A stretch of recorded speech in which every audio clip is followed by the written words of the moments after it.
Okay, guys, Tom Lee said some very important things about the market. Sit tight and listen. Don't worry about smashing the like button, subscribing. Don't worry about joining Discord or the links below. We'll get to that later on. Right now, it's time to just listen and absorb all of this information that Tom Lee has to say because it's very important. Our stance at Fundstrat is to treat it like a real move. So we did a webinar yesterday for our clients, and Mark Newton really pointed out this is actually a pretty significant breakout because we've moved to levels that you would expect a much bigger retracement. And he was talking about how many of these stocks then kind of approach multi-year highs. So Chinese internet stocks, I'm guessing? Yeah, like KWeb or Holdings. FXI. And but it sort of fundamentally makes sense because, you know, at the end of the day, China is trying to restore consumer confidence through a channel. And actually equity markets is one because real estate would be very tough to stimulate here, but not now, right? Yes. Okay. So there could be a very self-reinforcing cycle because we know there's also a lot of savings in China. So the Chinese stock market has lost $6 trillion since 2021. It's the worst of the large economies coming out of COVID, coming out of the pandemic. It's really a situation where you had a stock market that's like 9 or 10 times earnings. Some of these companies have 20% of their market cap sitting in cash. Then the Chinese government comes out and says, not only are we cutting rates, we're cutting mortgage rates. We're cutting restrictions. We're cutting regulation. It's maybe to restore a sense of capitalism and risk-taking and initiative.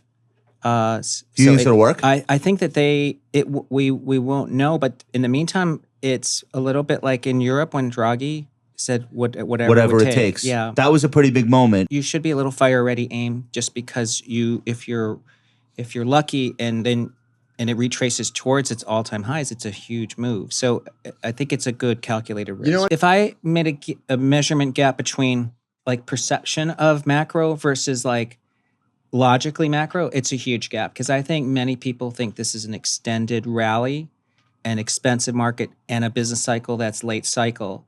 But so much of what you can point to is early cycle. So that's a huge gap that is a positive tailwind. What's early? Well, for instance, housing has been in a recession. Durable goods has been in a recession. If you look at transports, which are breaking out, but they're cyclically, they've been actually acting like they've been in a recession. So I think a big chunk of the economy has been recession-like. And the skeptics have thinking this would pull the whole economy into recession. But instead, I think the Fed is turning dovish.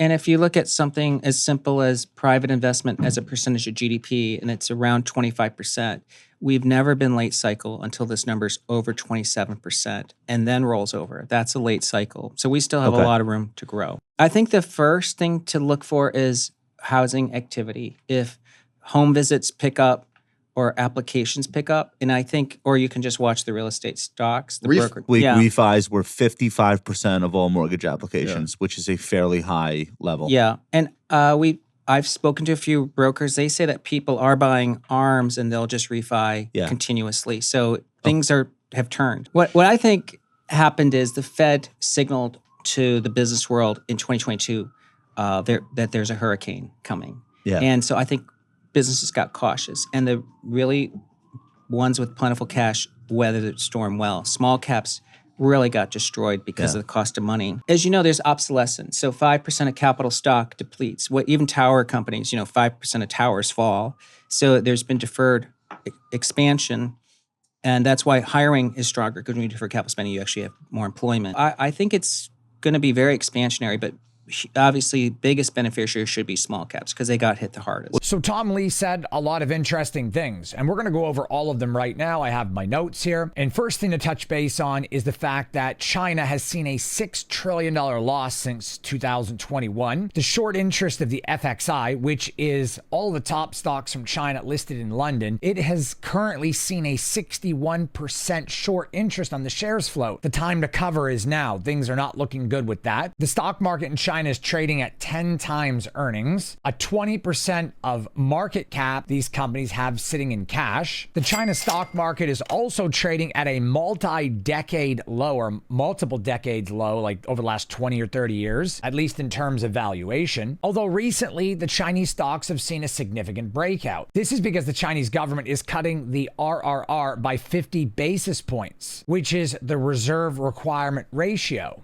They're cutting regulations, they're cutting mortgage rates, they're cutting restrictions. Like, this is really the Chinese stimulus that's going on, which is the reason why NIO is up. Alibaba is gone nuts and parabolic. It's jumped by over $25 in the last couple of days. The Chinese government is trying to encourage acquisitions, mergers, IPOs. They're trying to encourage business. And so pretty much China has been the biggest struggler right now, biggest lagger, so to speak, since the pandemic. Like I said earlier, China's stock market is trading at multi-decade lows right now based on valuations, which is pretty bad. So this stimulus should really help out, especially stocks like BYD, Li Automotive, NIO, Alibaba. Things will get better. And we've known this because things get better typically with interest rate cuts. A few other things that Tom Lee was talking about is small caps. Small cap stocks got destroyed by the pandemic due to the fact of the cost of borrowing money, or the cost of money in general. And larger companies like Google, Netflix, Meta, Apple, Tesla weren't hit as badly as the small cap. These are the sector and companies that stand to gain the most from the 50 basis point cuts and the consistent interest rate cuts over the next year. These are the stocks that are going to have the most room to grow. Tom Lee also explained how durable goods and housing was acting recession-like. And this is due to the fact of skewed data, skewed numbers. And this can happen due to auto insurance and the housing market in general. But what else he explained was 55% of mortgage applications have been refi. So they've been really refinancing their loans, trying to get a cheaper interest rate.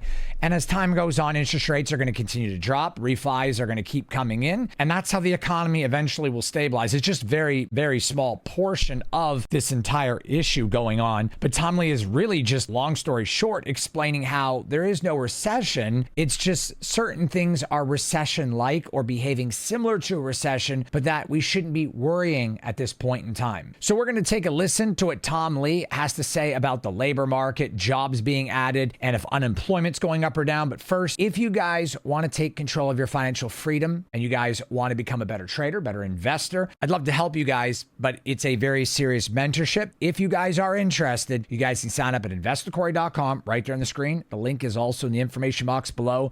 I have students that have taken their $8,000 portfolio to $16,000 or $18,000 in as little as 3 months. And other students who have went from $300,000 to $400,000. And then I have other students that have taken $25,000 all the way to $80,000. But if you guys really just want to achieve financial freedom and you want to achieve your goals, I offer a full training course, Discord, and one-on-one coaching where I can assist you in becoming a better investor and trader to achieve your goals. So let's dive in and see what Tom Lee has to say about jobs added and unemployment and how he feels that's affecting the economy. It is, I think, statistically shown that the employment market, when it's deteriorating, it doesn't just reach stasis. It actually deteriorates to the point where you have a collapse in the employment market. There's like a point of no return where it just keeps getting worse. Yeah, because on the margin, you're like, businesses are getting squeezed. This time, the unemployment rate, Tireless candidate, I think like 75% of it is attributable to the increase in the available workforce. So the unemployment market isn't deteriorating. It just started to grow at a faster rate. So he thinks that this is the reason it's not a deterioration of the labor market. But he used to be at JP Morgan, worked for Ina Drew, went to a hedge fund, but a former Fed economist. Okay. He said that a lot of the distortion was Texas because there was some sort of storm and it shut down businesses. So he said claims were going to just go a little wacky. And so I think some of this was seasonality, not isolating. And do you remember the labor reports were really funky around then too? Yes. Redline says that before the pandemic, historically 50% of CPI components are below their long-term average. So that's a sign of inflation's under control.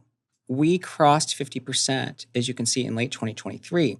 And that number now has crept to 55%. There's two things distorting CPI: auto insurance and housing. But actually, most of the CPI basket is below its long term. If this was weighted, it wouldn't look this way. Right.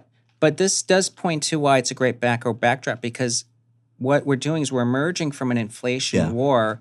That's going to feel really positive for consumers. So I think there's going to be a multi-year period where people are celebrating that, actually. So again, Tom Lee is talking about jobs and unemployment, and he explains very clearly how we're not really contracting in the employment or jobs market because unemployment doesn't just reach a stasis or an equilibrium and just sit flat. It actually contracts and goes into a downward spiral. He explains how it just deteriorates into a collapse. He also explains how 75% of this metric is attributable to the fact that the available workforce is increasing and the labor market is actually growing at a rapid pace. He also explains how weather and seasonal events, hurricanes, and natural disasters like Texas and the few hurricanes we've had over the last year and a half can also affect the markets at different times. And it also affects jobless claims as well as unemployment, because if an entire state has a disaster and people are losing their jobs due to the disaster or get temporarily laid off or they get hurt or they get sick or they have nowhere to live, this all temporarily affects the labor markets like unemployment. So these numbers are kind of skewed, which is why housing insurance, rental insurance, as well as auto insurance can have a pretty lagging effect on unemployment, the labor market, and the economy in general.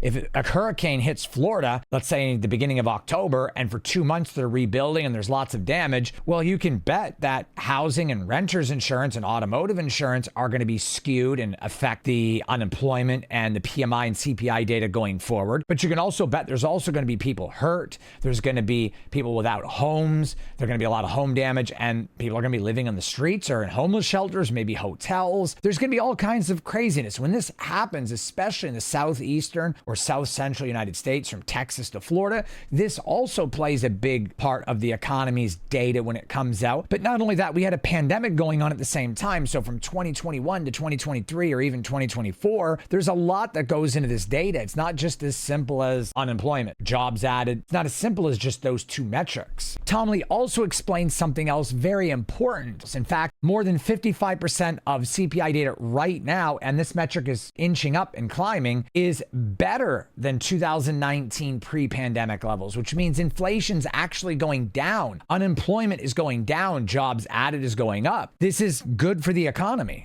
And he said it again, just like I said before, that the housing market and auto insurance is skewing the unemployment and inflation data. This is, like I've been saying, positive for consumers. It's like they're going to be celebrating for years to come. And this is something we've seen in the stock market, why it's continuing to have a bull run. Like we're in a 15-year bull run, although we've had a pretty big pullback from 2022 into 2023 and until the beginning of 24. But it's really just a big pullback. We're still going back up again. Even with the big 5 to 10% pullback in July and again in August, which were pretty big pullbacks, the market is still equal to or above where it was at the beginning of August. In fact, most stocks are above. The likes of SoFi, NEO, Alibaba, Tesla, they're all above where they were before the big pullback in even July or August, either of those. So we are in a bull run right now, and this is kind of celebratory, and the stock market is illustrating this. Not to mention, $800 billion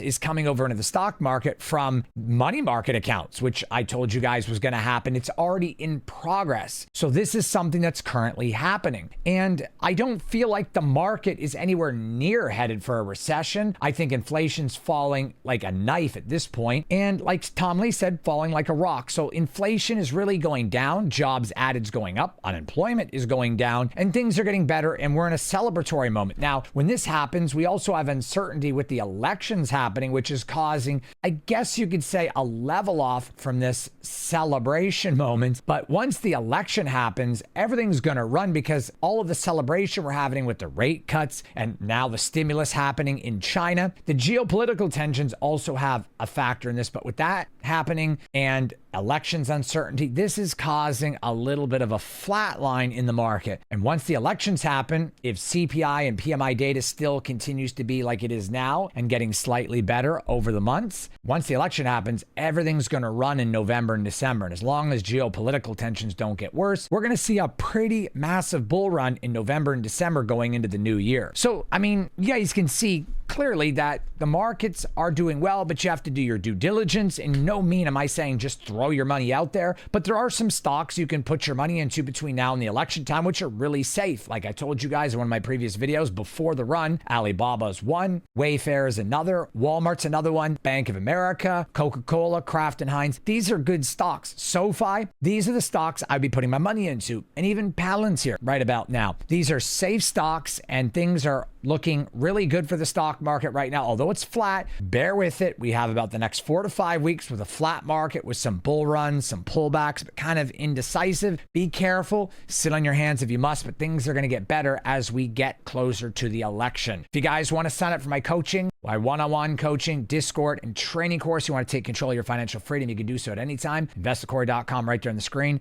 Link is in the information box below. I look forward to helping you guys grow your portfolio and achieve your financial freedom. It's what drives me every single day. Thanks so much for being here, guys. We'll see you on the next one.